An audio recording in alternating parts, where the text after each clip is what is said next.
What is polymorphism in OOP? That's polymorphism is a core concept in object-oriented programming that allows objects of different classes to be treated as objects of a common superclass. This means you can write code that works with groups of related objects in a consistent way, making your software more flexible and easier to extend over time.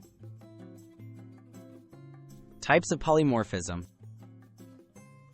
There are two main types of polymorphism: compile time and runtime.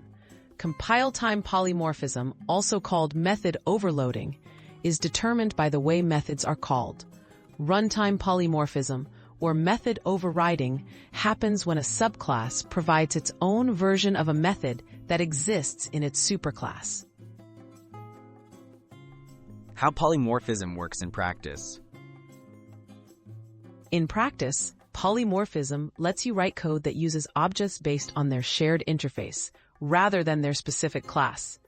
For instance, you can call the same method name on different objects, and each will respond in its own way. This reduces code duplication and simplifies updates or expansion. Benefits of polymorphism. Polymorphism makes code more maintainable, scalable, and flexible. It allows developers to add new functionalities with minimal changes to existing code. Since components interact through common interfaces, the code is easier to understand, test, and debug. This leads to software that can adapt as requirements change. Polymorphism in everyday coding. Languages like Java, Python, and C++ all support polymorphism. Common examples include using abstract classes or interfaces to define expected behaviors, and then having different classes implement their own versions.